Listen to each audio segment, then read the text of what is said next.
firman Tuhan itu jatuh di tanah hati kami yang baik. Terima kasih Tuhan yang menjadi doa kami. Kami sudah siap untuk menikmati firman-Mu. Oleh sebab itu Tuhan, mari berbicaralah kepada kami semua, karena kami akan duduk diam mendengarnya. Di dalam berkat nama Tuhan Yesus Kristus kami berdoa, mengucap syukur, menyambut firman-Mu.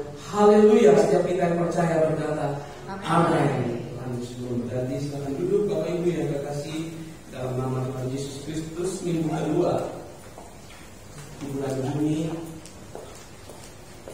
kita masih ada, kita masih kuat, kita masih sehat, kita masih diberkati oleh Tuhan, kita masih dipercayakan untuk dapat menikmati, menghirup udara yang segar.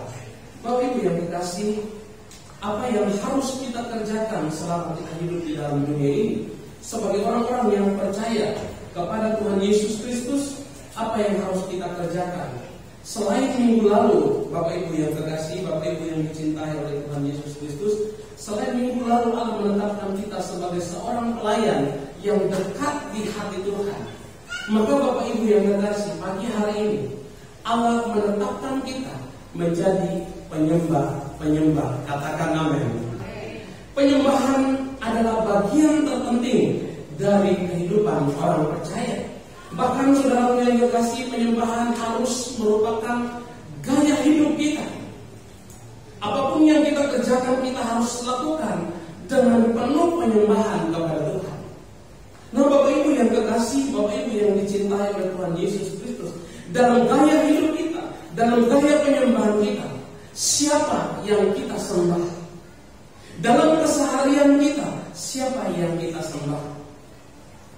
Dalam bersosialisasi, dalam membesarkan anak-anak, dalam melakukan tugas dan aktivitas di kantor, di rumah dan lain sebagainya, siapa yang menjadi fokus penyembahan kita? Apakah Tuhan masih menjadi fokus penyembahan kita? Ataukah mungkin pekerjaan kita yang menjadi fokus dari penyembahan kita? Ataukah mungkin keluarga kita yang menjadi fokus? Ataukah mungkin hari-hari ini kesehatan kita yang menjadi fokus, sehingga kita lupa siapa sesungguhnya yang berhak menerima penyembahan itu? Saudaraku yang kekasih, mari kita buka Alkitab kita dalam Yohanes pasal 4. Yohanes pasal 4 ayat 23 dan 24. Kalau minggu kemarin saudaraku yang kekasih, kita Allah menetapkan kita menjadi pelayan-pelayan yang melayani Tuhan dengan hati. Maka pada pagi hari ini Allah rindu mengingatkan kita bahwa kita adalah penyembah-penyembah yang menyembah Allah di dalam roh dan kebenaran. Yohanes pasal 4 ayat 23 dan ayat 24. Kita baca bersama-sama pada hitungan yang ketiga. 1, udah dapat ya, udah ada, kalau nggak ada di screen. 1, 2, 3. Tetapi saatnya akan datang dan sudah tiba sekarang, bahwa penyembah-penyembah benar akan menyembah Bapa dalam roh dan kebenaran, sebab Bapa menghendaki penyembah-penyembah demikian. Allah itu roh, dan barang siapa menyembah Dia harus menyembah Dia, menyembahnya dalam roh dan kebenaran. Bapak Ibu yang kekasih, tadi saya katakan bahwa penyembahan itu adalah sesuatu yang sangat penting di dalam kehidupan orang percaya, dan penyembahan ini tidak dapat dipisahkan dari kehidupan kita. Dan penyembahan ini sudah seharusnya menjadi gaya hidup kita orang percaya. Saudara yang kekasih, Yesus menegaskan dalam Yohanes pasal 4 bahwa saudara yang kekasih, penyembahan yang benar itu seperti apa? Nah, saudara yang kekasih, yang Allah cari sekarang penyembahan ataukah penyembah? Penyembahan itu benar. Saudara yang kekasih, karena penyembah tanpa penyembahan, maka saudara yang kekasih tidak lengkap. Tapi seringkali Bapak Ibu yang kekasih, orang-orang pada akhir zaman lebih fokus kepada penyembahan daripada penyembah. Penyembahan adalah ekspresi atau gaya kita, tapi penyembah adalah orang atau pribadi yang menyembah. Nah, Yesus bukan mencari penyembahan, Bapak Ibu yang kekasih. Yesus tidak mencari penyembahan, katakan amin. Tapi Yesus mencari penyembah. Penyembah yang saudaraku yang kekasih, yang menyembah Dia, yang mengalir dari dalam hatinya. Oleh sebab itu Bapak Ibu yang kekasih, dalam ayat yang ke-23 dikatakan, tetapi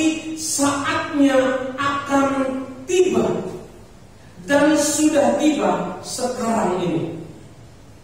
Bahwa Allah sementara mencari penyembah-penyembah. Sekali lagi saya katakan bahwa banyak orang salah mengerti mengenai penyembah dan penyembahan, sehingga orang hanya memfokuskan diri kepada penyembahan. Penyembahan adalah manifestasi dari pujian dan penyembahan kita. Tapi penyembah adalah orang yang melakukan penyembahan itu. Dan Tuhan mencari penyembah, bukan penyembahan. Katakan amin. Nah, saudaraku yang kekasih, penyembah ini akan melahirkan sesuatu dari dalam yang menghasilkan satu penyembahan. Dan Allah mencari orang-orang yang, saudaraku yang kekasih, yang mulai mengalirkan penyembahan ini mulai dari dalam hati. Banyak orang pintar menyanyi, banyak orang pintar melantunkan lagu-lagu penyembahan. Banyak orang bisa melantunkan lagu-lagu pujian kepada Tuhan. Tapi tidak banyak orang yang melahirkan pujian dan penyembahan itu dimulai dari dalam hati. Dan Bapak Ibu yang kekasih, bahwa saatnya akan tiba bahwa penyembah-penyembah benar akan menyembah Bapa di dalam roh dan kebenaran. Saudara yang kekasih, saudara, saya buka kamus besar bahasa Indonesia. Kata penyembahan atau kata sembah ini, saudara yang kekasih, artinya memberikan hormat dengan hikmat. Atau bahasa lain, saudara yang kekasih, bersimpu dengan penuh takzim. Sujud, kalau dalam bahasa Jawanya sungkem. Sembah, sikap tubuh. Nah, saudaraku yang terkasih dalam nama Tuhan Yesus Kristus, tapi penyembah adalah orang yang melakukan itu. Nah, saudaraku yang terkasih, ada dua orang yang bisa melakukan itu. Yang pertama, orang itu melakukan sembah dari dalam hatinya. Ada orang yang melakukan sembah tidak mengalir dari dalam hatinya. Dan sekarang ini Allah sementara mencari orang-orang yang menyembah Dia dari hati. Sehingga dikatakan bahwa Allah sementara mencari penyembah-penyembah yang benar. Salah satu tujuan Allah menciptakan kita di dalam dunia ini, yaitu untuk supaya saudara yang kekasih, hati Allah dan hati kita terkoneksi dengan baik. Sekali lagi, salah satu tujuan Allah menciptakan kita di dalam dunia ini, supaya hati Allah dan hati kita terhubung atau terkoneksi dengan baik. Ini yang hilang dari dalam penyembahan kita hari-hari ini. Sehingga orang melakukan tindakan penyembahan ini hanya sebagai satu ritual keagamaan. Banyak orang menyanyi hanya sebagai satu ritual. Banyak orang melakukan tindakan penyembahan hanya sebagai satu ritual. Banyak orang berdoa hanya sebagai satu ritual. Mereka lupa bahwa tindakan penyembahan itu dicari oleh Allah. Dan Allah sementara mencari penyembah-penyembah yang demikian. Dan hari-hari ini dikatakan sudah tiba waktunya bahwa Allah sementara mencari penyembah-penyembah yang demikian.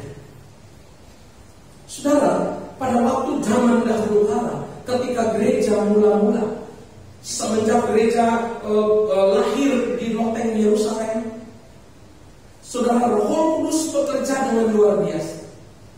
Sampai gereja-gereja mulai lahir di Indonesia.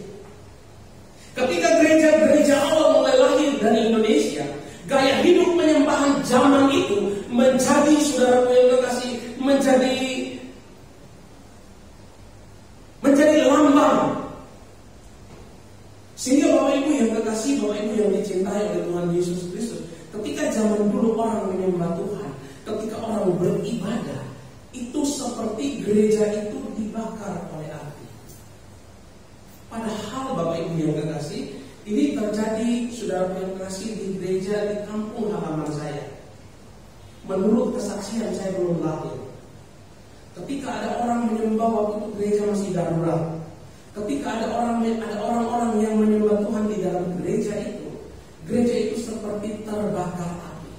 Dan banyak orang-orang yang membawa air untuk menyiram gereja tersebut karena mereka memikirkan bahwa gereja itu terbakar. Tapi ketika mereka mendekati gereja itu, ternyata gereja itu tidak terbakar dan di dalamnya ada orang-orang yang melakukan penyembahan. Nah, penyembahan seperti ini sudah hilang dari dalam gereja Tuhan. Oleh sebab itu Tuhan mau kembalikan penyembahan itu kepada kita. Dan pagi hari ini Tuhan mau kembalikan penyembahan itu kepada jemaat Philadelphia. Penyembahan itu benar, tapi Allah mencari penyembah. Penyembah kalau sudah benar, maka penyembahannya akan benar. Kalau orangnya atau pribadinya sudah terkoneksi dengan baik, sudah memiliki hubungan yang baik dengan Tuhan, maka tindakan penyembahan yang dilakukan itu baik adanya. Sehingga kita tidak lagi, saudara yang terkasih, kita lihat dalam Ibrani pasal 10 ayat 19. Ibrani pasal 10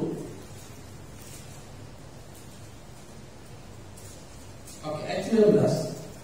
Jadi saudara-saudara, oleh darah Yesus kita sekarang penuh keberanian dapat masuk ke dalam tempat kudus. Saudara-saudara, kita penuh keberanian. Kalau zaman perjanjian lama, orang yang masuk ke tempat kudus dan ruang maha kudus itu adalah orang-orang yang dipilih oleh Allah. Tidak sembarangan orang. Tidak sembarangan orang masuk ke tempat kudus. Ayat 20, karena ia telah membuka jalan yang baru dan yang hidup bagi kita melalui tabir, yaitu dirinya sendiri. Dan kita mempunyai seorang imam besar sebagai kepala rumah. Karena itu, marilah kita menghadap Allah dengan hati yang tulus ikhlas dan keyakinan iman yang teguh. Oleh karena hati kita telah dibersihkan dari hati nurani yang jahat, dan tubuh kita telah dibasuh dengan air yang murni. Ayat 19, karena kita saudara yang terkasih, jadi saudara-saudara oleh darah Yesus, kita sekarang penuh keberanian masuk ke dalam rumah Allah. Berani masuk di dalam rumah Allah dengan ketulusan dan keikhlasan. Tapi Bapak Ibu yang terkasih, berani ini tidak sembarangan. Ketika kita masuk di dalam rumah Allah dengan berani, ada aturan-aturan Allah yang harus kita patuhi di dalam rumah Allah. Katakan amin. Ada aturan-aturan yang Allah berikan kepada kita untuk kita patuhi. Salah satu aturannya yaitu Allah mencari penyembah yang menyembah dari dalam hati. Oleh sebab itu Bapak Ibu yang terkasih, saya tertarik dengan ayat 19. Sekarang kita penuh dengan keberanian masuk. Kalau dulu masuk dalam ruang kudus, berdosa mati. Ada dosa sedikit saja, masuk di dalam ruang kudus, masuk dalam ruang maha kudus, langsung mati. Tapi karena Yesus sudah menebus kita, dia membuka tabir baik Allah itu, dan dia memberikan kebebasan kepada setiap orang untuk masuk di dalam ruang maha kudus. Sehingga kita sekarang dengan berani kita nggak takut, karena kita tahu Yesus ada di dalam rumah ibadah. Katakan amin. Yesus sebagai imam besar kita. Tapi saudara yang dikasih dikatakan penuh dengan keberanian. Sekalipun kita berani masuk di dalam rumah Allah, tapi jangan sembarangan. Katakan amin. Orang yang masuk di dalam rumah Allah itu tidak sembarangan. Sama seperti kita masuk dalam rumah orang, ada aturan-aturan yang saudara yang dikasih harus kita pahami.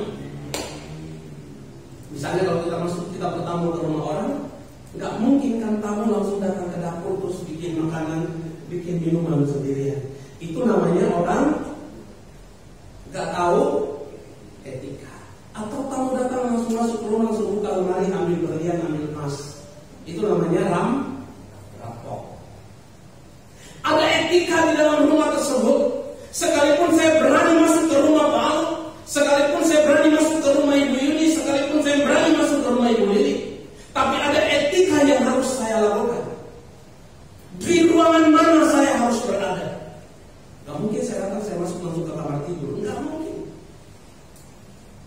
Ada aturan yang tidak tertulis yang harus dilakukan. Mungkin saking kedekatannya, mungkin saya berani masuk, paling berani masuk sampai di dapur. Gak mungkin saya acak-acak kamarnya. Tuh lihat dong kamarnya, lihat dong berliannya berapa, ada berapa, saya mau catat. Saya mau hitung, mau kalkulasi. Gak mungkin. Demikian juga dengan rumah Allah. Ketika dikatakan bahwa sekarang kita penuh keberanian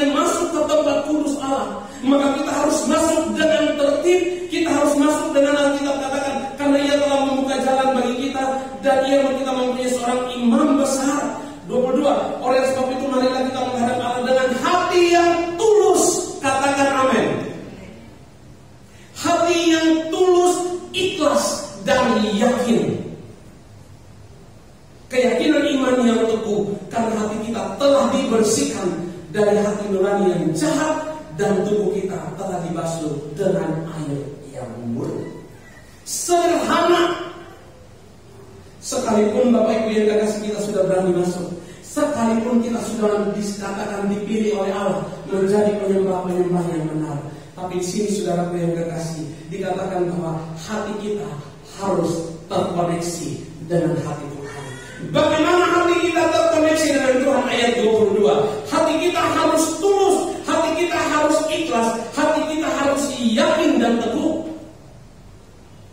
supaya kita bisa berjumpa dengan Tuhan. Makanya Bapak Ibu yang terkasih, tidak sembarangan orang bisa masuk ke dalam rumah Allah. Tetangga-tetangga saya kalau datang bertamu, itu mereka tidak berani masuk melewati halaman. Ada pembatas. Sekalipun mereka tahu ada batasannya, kalau mereka mau melangkahkan masuk ke ruang atau melangkahkan kaki untuk naik ke teras depan saudara mengasihi, mereka minta izin, boleh enggak? Kalaupun mereka masuk ke dalam, mereka tahu ini tempat kudus, mereka sangat menghargai. Dan untuk masuk ke tempat ini Bapak Ibu yang terkasih, mereka sangat-sangat menghormati. Bagaimana dengan kita? Bagaimana dengan kita? Tempat di mana Allah ada? Bagaimana dikatakan bahwa tempat ini telah menjadi tempat kudusnya Allah?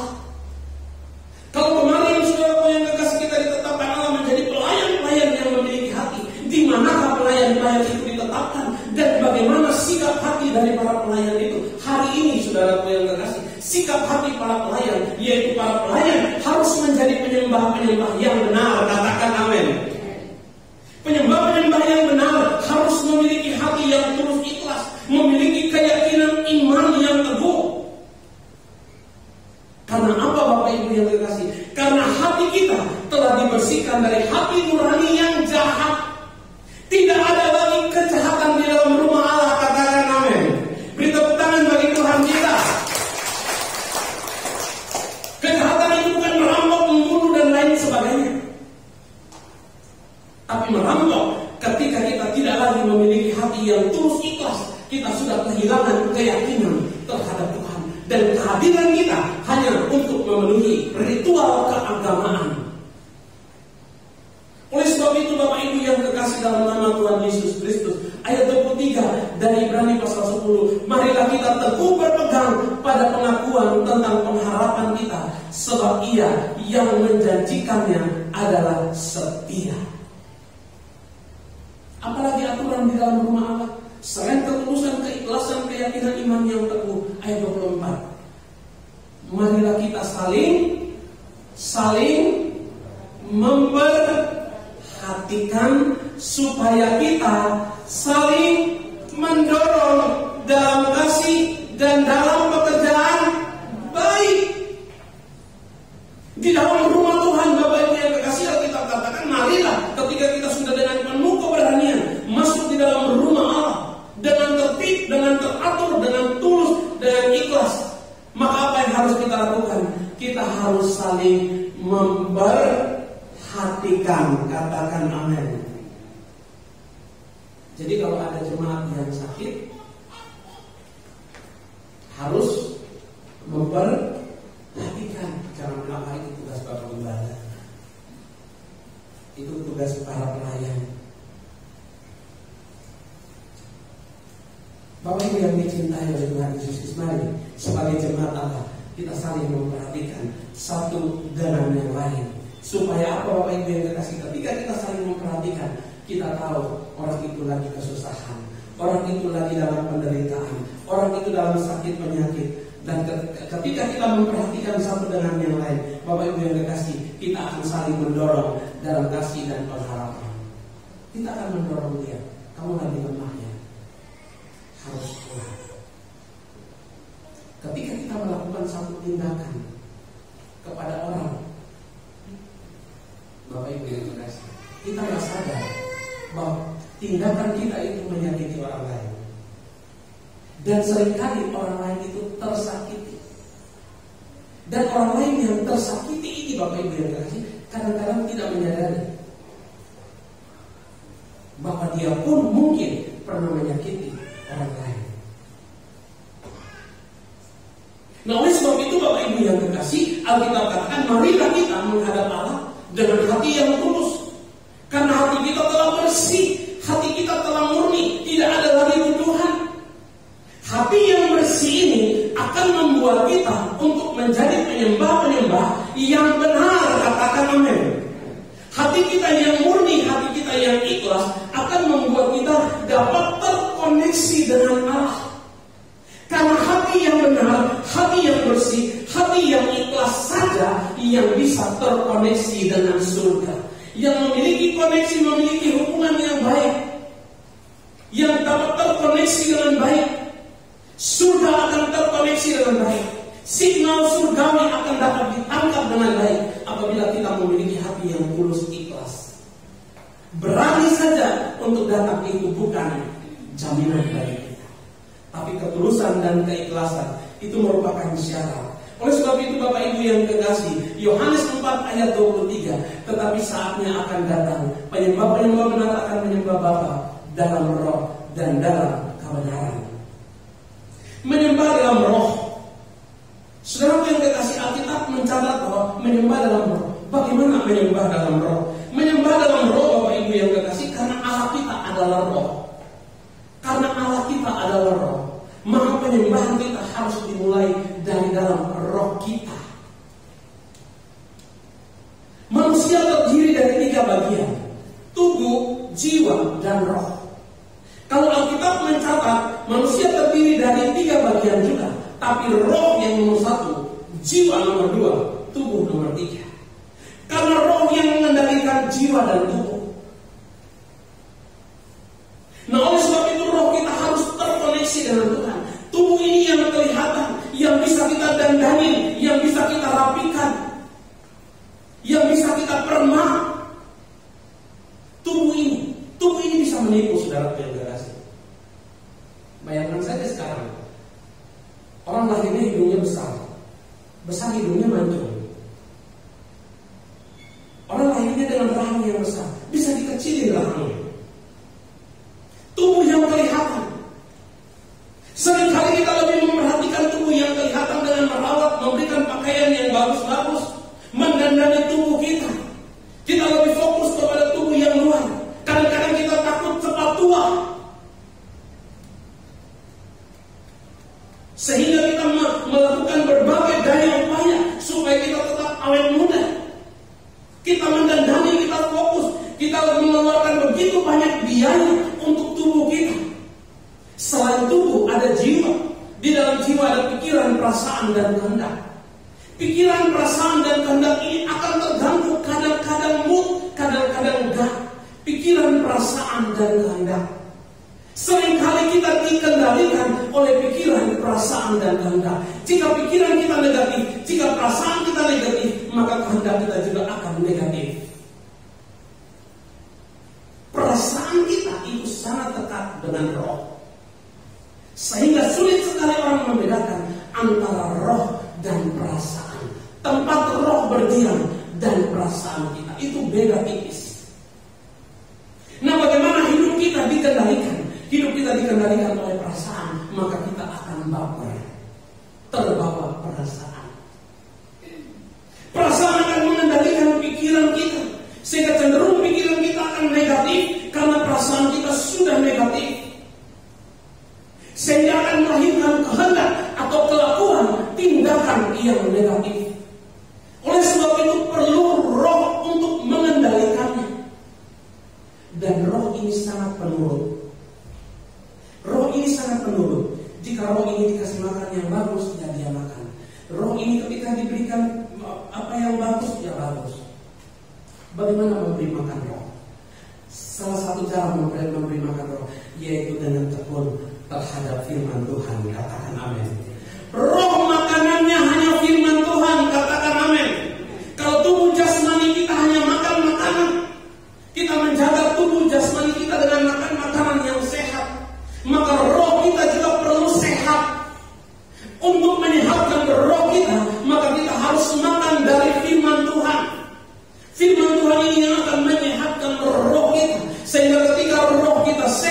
maka Roh Allah akan berdiam di dalam roh kita. Dan ketika Roh Allah berdiam di dalam diri kita, maka Roh Allah akan mengendalikan pikiran kita. Roh Allah akan mengendalikan perasaan kita. Roh Allah akan mengendalikan kehendak kita. Roh Allah akan mengendalikan seluruh tubuh kita. Sehingga semua tindakan-tindakan kita dikendalikan oleh Roh Kudus. Katakan amin. Oleh sebab itu, mari Bapak Ibu yang terkasih, aktifkan roh kita. Mulai hari ini marilah kita menyembah di dalam roh. Karena Roh Allah itu tinggal di dalam roh kita. Tidak ada tempat lain untuk tinggalnya Roh Kudus. Roh Kudus tidak tinggal di dalam perasaan kita. Roh Kudus tidak tinggal di dalam jiwa kita. Tapi Roh Kudus tinggal di dalam roh kita. Sehingga Bapak Ibu yang terkasih, Allah sementara mencari penyembah-penyembah di dalam roh. Oleh sebab itu mulai hari ini, mulai sekarang ini, marilah kita mulai menyembah Dia, mulai dari dalam roh kita. Kita koneksikan hubungan kita. Karena Bapak Ibu yang terkasih, roh kita dengan roh Allah ketika bersatu, maka segala pergumulan kita, segala persoalan kita akan Roh Kudus laporkan kepada Bapa di surga. Kenapa kita tidak mendapatkan jawaban dari Tuhan?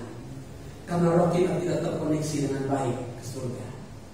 Signal kita terputus dengan surga. Saudara bayangkan ketika surga kehilangan jaringan, maka hubungan kita pun akan terputus. Bukan Allah tidak mengerti kita, tapi kita yang tidak mengerti Allah. Kenapa? Karena hubungan kontak dari surga terputus. Kenapa kontak itu terputus? Karena kita tidak membiarkan, mengizinkan roh. Tempat signal itu berdiam. Tempat signal surgawi berdiam adalah Roh Kudus, roh kita. Dan roh kita harus bersatu dengan roh Allah. Dan Yohanes pasal 4 ini, saudara yang terkasih, salah satu cerita tentang perempuan Samaria. Kalau kita lihat bahwa perempuan Samaria ini, percakapan tentang perempuan Samaria dalam Yesus di sumur Yakub. Bagaimana perempuan Samaria ini bercakap-cakap dengan Tuhan. Dan Tuhan katakan kepada perempuan Samaria ini, tetapi saatnya.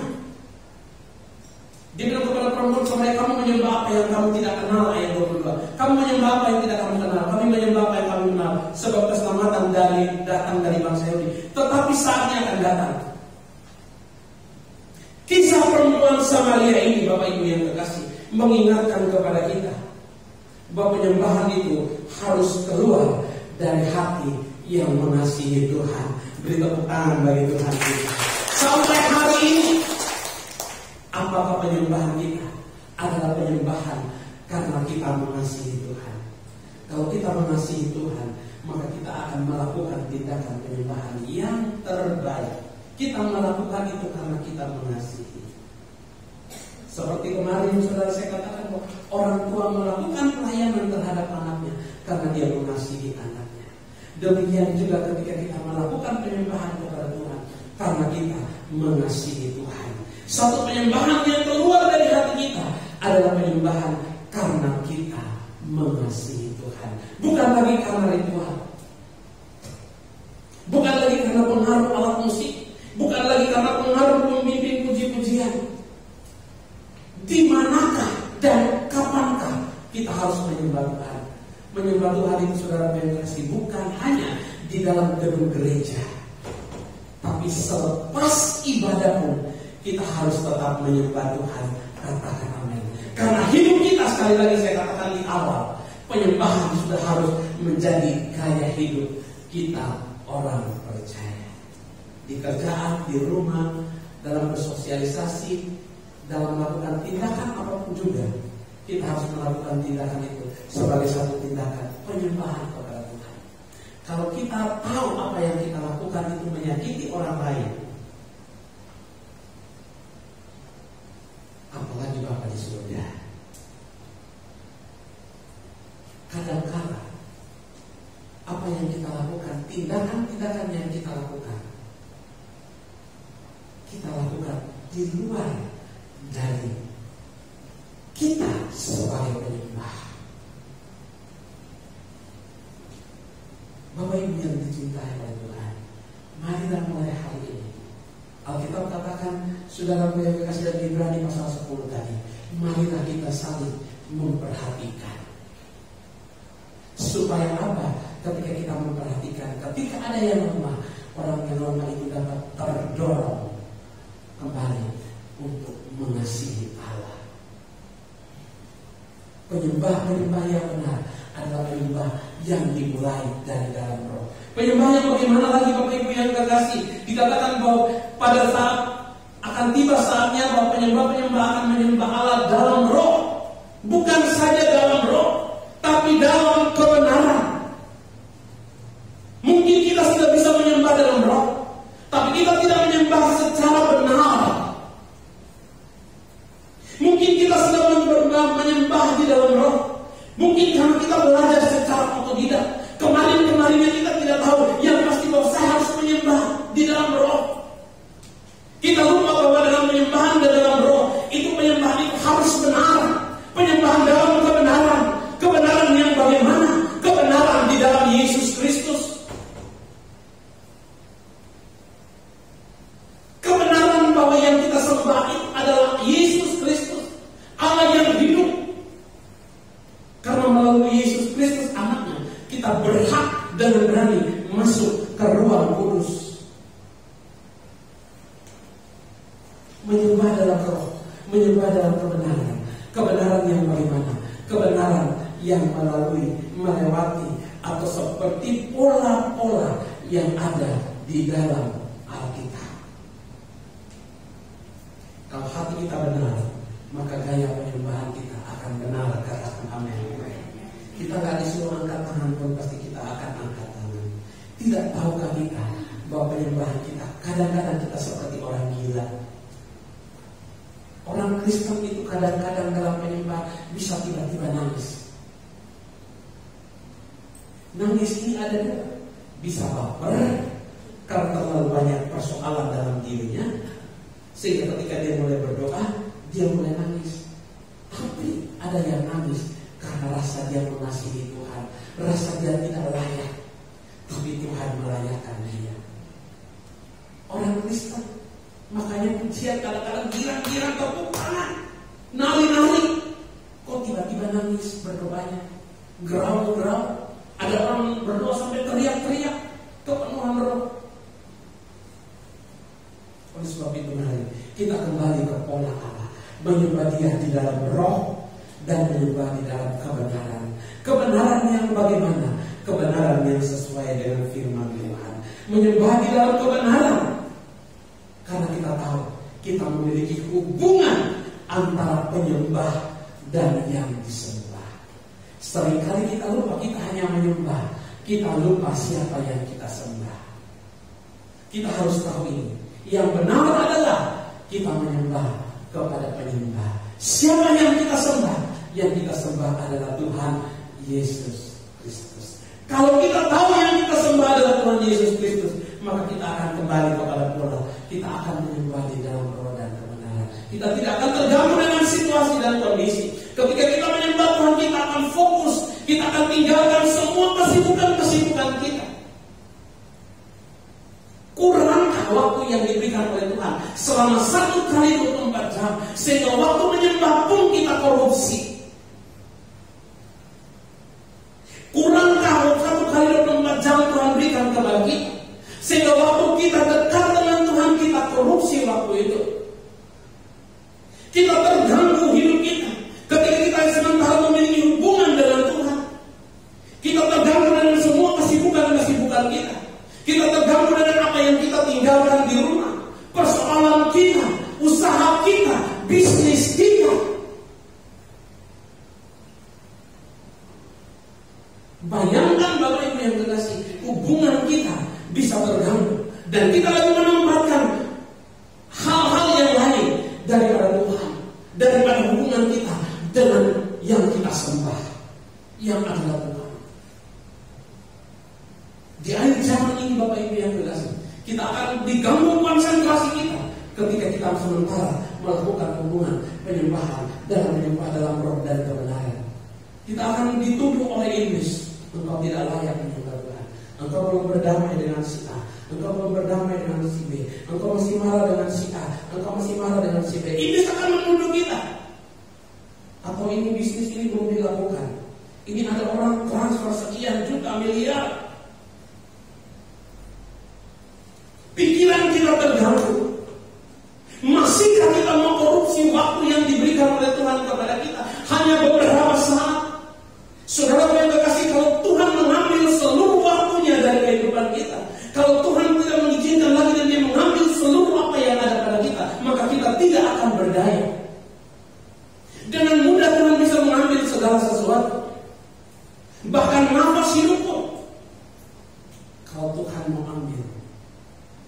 Saya dapat kiriman video siaran, ada ibu-ibu mencincin lagi siaran langsung sementara memasak. Orang dari dia siaran langsung, sementara siaran langsung dia mati, sementara siaran langsung jatuh tersungkur dan mati. Saudara yang terkasih, kalau kita korupsi waktu Tuhan dan Tuhan mau ambil seluruh waktunya dari kita, Dia mengambil bukan cuma waktu kita, Dia mengambil semua bagian yang Dia percayakan kepada kita. Itu mudah dan sangat mudah. Oleh sebab itu mari kita perbaiki mesbah penyembahan kita kepada Tuhan. Ketika kita menyembah Tuhan, ketika kita angkat tangan kita kepada Tuhan, mari kita berikan waktu kita sepenuh-penuhnya waktu di sini Tuhan. Ketika bangun pagi saya selalu tidak mau korupsi waktu Tuhan. Saya tidak pernah mau korupsi. Saya selalu bangun dan bersyukur kepada Tuhan. Saya berlutut, saya menyembah Tuhan. Saya bilang, Tuhan, ini hidup. Terima kasih bahwa Engkau sudah membangkitkan saya. Baru saya mulai menyampaikan daftar doa saya. Dari A sampai Z. Mulai dari teman-teman dan sahabat, keluarga, seluruh jemaat, semua tetangga. Saya berdoa. Saya tidak peduli, saya lepaskan saja doa. Urusan saya berdoa, urusan jawaban itu bukan saya. Urusan jawaban itu datang dari Tuhan. Tugas saya hanya melakukan penyembah di dalam roh dan kebenaran. Oleh sebab itu Bapak Ibu yang terkasih dalam nama Tuhan Yesus Kristus, kalau kita memiliki hubungan sebagai penyembah dan kita tahu siapa yang kita sembah, maka kita akan melakukan tindakan penyembahan yang benar. Kita tidak lagi main-main. Setiap nada yang dibunyikan kepada Tuhan adalah nada-nada yang memuliakan Tuhan. Setiap suara yang kita keluarkan dalam penyembahan kepada Tuhan adalah suara yang memuliakan Tuhan. Setiap gaya tepuk tangan, mengangkat tangan, berlutut dan lain sebagainya, tindakan-tindakan itu kita lakukan karena kita memuliakan Tuhan. Tindakan-tindakan yang kita lakukan itu keluar dari hati kita yang mengasihi Tuhan. Oleh sebab itu Bapak Ibu yang terkasih dalam nama Tuhan Yesus Kristus, mari periksa hati kita, periksa hidup kita. Sekali lagi apa yang kita lakukan supaya kita tidak ada dalam satu ritual atau satu tradisi keagamaan saja. Seperti ibadah itu harus ada praise and worship, pujian penyembahan selama 30 menit. Setelah itu Bapak Ibu yang terkasih, kita mendengarkan firman Tuhan selama 30 menit. Setelah itu kita bubar, kita pulang, kita makan, kita bepergian dan lain sebagainya. Hanya rutinitas yang kita lakukan. Kita tidak lagi melakukan satu tindakan untuk memuliakan Tuhan. Kembali ke Ibrani pasal 10 ayat 24. Marilah kita saling mengasihi, ayat 25. Janganlah kita menjauhkan diri dari pertemuan-pertemuan ibadah kita seperti dibiasakan oleh beberapa orang, tapi marilah kita saling menasihati dan semakin giat melakukan menjelang hari Tuhan yang mendekat. Ayat 26. Sebab jika kita sengaja berbuat dosa, sekali lagi, sebab jika kita sengaja berbuat dosa sesudah memperoleh pengetahuan tentang kebenaran, maka tidak ada lagi korban untuk menghapus dosa kita. Bapak Ibu yang dicintai, saya takut banget dengan ayat ini. Ketika saya membaca ayat ini, Bapak Ibu yang terkasih, sebab jika kita sengaja berbuat dosa, setelah kita diajarkan oleh firman Tuhan, setelah kita dikasih tahu oleh firman Tuhan, setelah kita diingatkan oleh firman Tuhan, kita sudah mendengarnya, kita sudah tahu apa yang harus kita lakukan, dan kita sengaja melakukan apa yang dilarang oleh firman Tuhan itu, maka tidak ada lagi korban menghapus dosa. Kalau kita sengaja.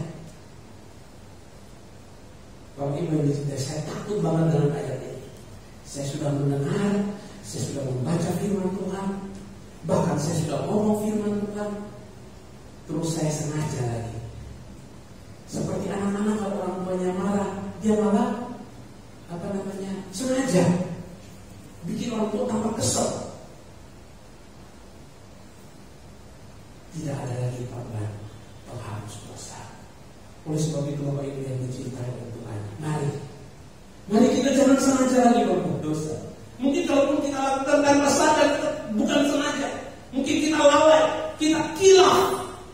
Mungkin lebih baik kita kilaf daripada kita sengaja. Sengaja ini seperti menentang Tuhan.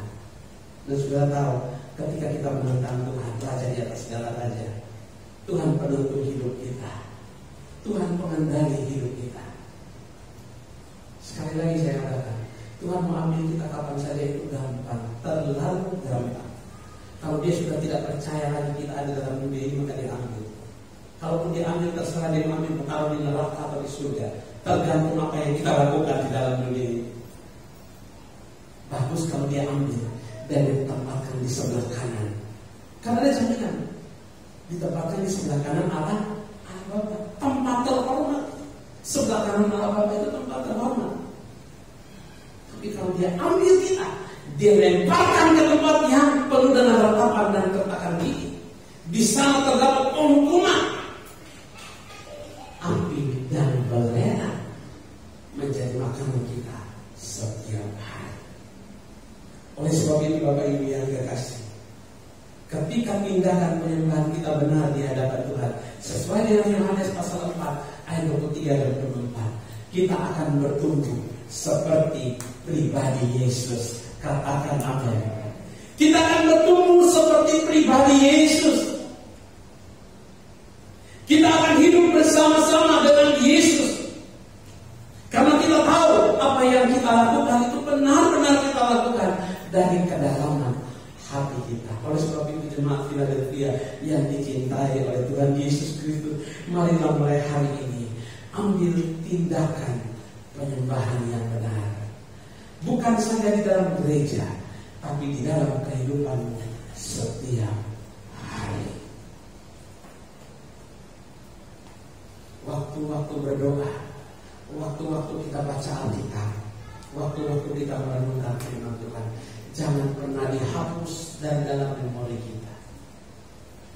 Jangan pernah mau korupsi waktu kita. Jangan pernah mengkorupsi waktu kita ketika kita memiliki hubungan dengan Tuhan. Karena waktu itu tidak akan kembali lagi. Tidak akan ada penebusan.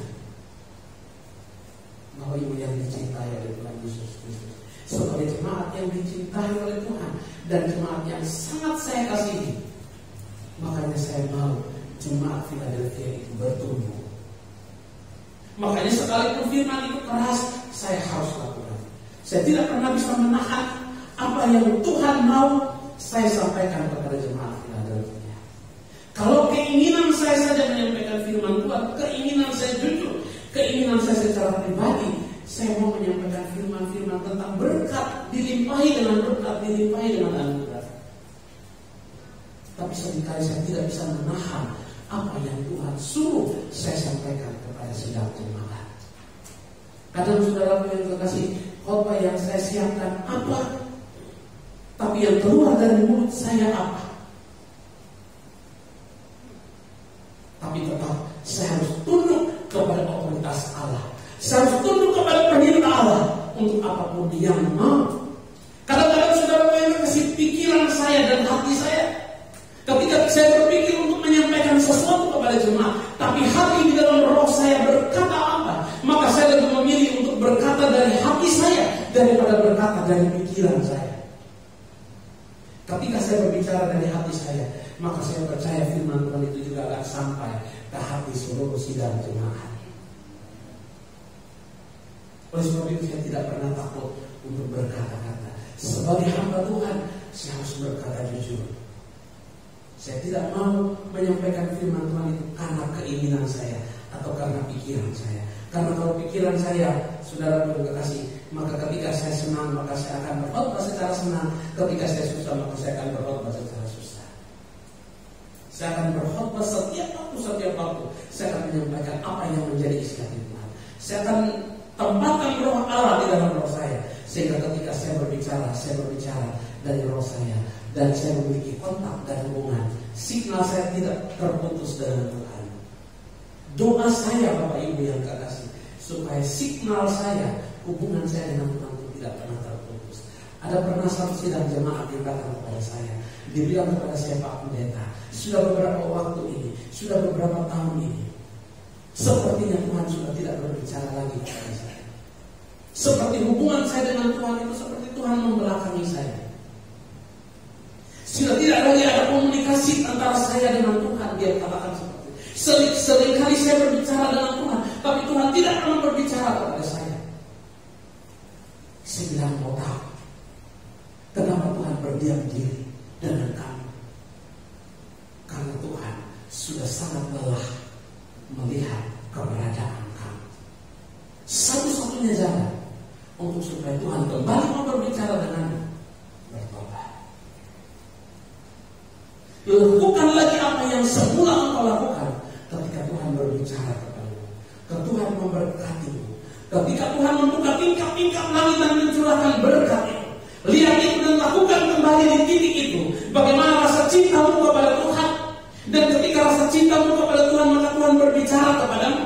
Lewat berkat-berkat yang mengalir dari surga. Lewat nasihat-nasihat yang mengalir dari surga. Alkitab saudara yang kasih kepada bangsa Israel pun pernah Tuhan tidak berbicara selama 400 tahun. Sehingga ada jeda waktu antara kitab terakhir dan kitab perjanjian lama dan kitab perjanjian baru. Ada jeda waktu 400 tahun di mana Tuhan tidak pernah mau berbicara dengan manusia. Karena manusia sudah cenderung hidup di dalam dosa. Tuhan sudah tidak lagi mau berfirman, tidak lagi mau berkata-kata dengan manusia. Setelah kita melihat ke Injil Matius, ada sekitar 400 tahun Tuhan tidak berfirman kepada manusia. Bencikah Tuhan dengan manusia? Tidak. Tapi manusia yang melakukan pelanggaran, sehingga Allah tidak mau berbicara. Allah berdiam diri. Kenapa? Ketika saya melihat, kenapa Allah tidak mau berbicara? Karena percuma. Allah berbicara pun manusia tidak mau dengar. Allah ngomong pun seperti orang tua udah ngomong pun anak tidak mau dengar. Hanya orang tua pilih, malas tak ngomong. Saudara yang terkasih, ketika orang tua itu berbicara kepada saya bilang, kembali ke cintamu mula-mula. Lihat titik di mana ketika engkau memiliki hubungan dengan Tuhan, maka pintu langit terbuka bagimu. Kembali lihat titik di mana Allah bekerja. Ketika cintamu kepada Tuhan, ketika rasa cintamu kepada Tuhan, ketika pelayananmu kepada Tuhan, ketika engkau mengasihi Tuhan, lihat titik itu dan balik ke titik itu. Kalau engkau sudah terlalu jauh berjalan, kembalilah ke titik itu. Lebih baik kembali daripada engkau berjalan terus tapi engkau salah berjalan. Kembali ke titik itu, mulailah dari titik itu. Maka lihat Allah akan mulai kembali bekerja. Lebih baik mundur setapak daripada berjalan terus tapi salah jalan. Lebih baik mundur, tapi engkau akan berjalan lurus, akan berjalan sesuai dengan kebenaran firman Tuhan. Bapak Ibu yang dicintai oleh Tuhan Yesus, barang siapa menyembah, dia harus menyembah dalam roh dan kebenaran. Dalam roh dan kebenaran, karena Allah mencari penyembah-penyembah yang benar. Dan saat ini sulit sekali Allah menemukan orang-orang seperti itu. Tapi puji Tuhan, jemaat Philadelphia yang dicintai oleh Tuhan memiliki kualitas roh, memiliki kualitas iman, memiliki kedekatan dengan Tuhan, dan signal surgawi tidak pernah putus dari jemaat Philadelphia. Katakan amin. Tidak pernah terputus, sehingga kita akan terus berhubungan dengan Tuhan dan Tuhan akan berbicara dengan kita. Saudara yang terkasih, akhir dari khotbah saya, saudara, Tuhan berbicara kepada kita, bukan Dia berbicara terus langsung ngomong dalam mimpi, dalam apa saja. Kadang-kadang Dia berbicara kepada kita lewat berkat yang Dia berikan kepada kita. Katakan amin. Kadang-kadang Tuhan berbicara kepada kita lewat berkat yang kita terima. Ketika kita terima berkat Tuhan, itu sementara Tuhan berbicara dengan kita. Dia mau ketika kita menerima berkat Tuhan itu, kita tahu berterima kasih kepada Tuhan. Sehingga kita tidak lalai dengan berkat, kita tidak terlena dengan berkat. Kadang-kadang yang membuat Tuhan kita tidak lagi bisa mendengar suara Tuhan karena kita kebanyakan berkat. Kita sibuk ngumpulin berkat. Usaha kita lagi maju, pekerjaan kita lagi maju. Kita lupa terkoneksi dengan Tuhan. Kita lupa apa yang menjadi milik Tuhan. Kita lupa apa yang menjadi bagian Tuhan. Oleh sebab itu Bapak Ibu yang kekasih, mari hasil daripada semua ini bahwa kita akan bertumbuh sama seperti Kristus. Sekali lagi, jika sampai hari ini engkau sudah salah jalan menurutmu, yang paling tahu dirimu, engkau sudah mulai salah jalan dengan tindakan penyembahanmu, maka kembalilah mundur ke titik di mana engkau merasakan Tuhan itu baik. Maka engkau akan melihat pintu berkat itu terbuka. Dan dikatakan dalam firman Tuhan, engkau belum sempat menyimpan berkat ini, sudah datang berkat yang baru. Belum sempat menyimpan berkat ini, sudah datang berkat yang baru. Bagaimana supaya kita bisa membuka tingkap langit? Jadilah penyembah yang benar, yang menyembah Dia dalam roh dan kebenaran. Puji Tuhan, Tuhan Yesus memberkati kita semua.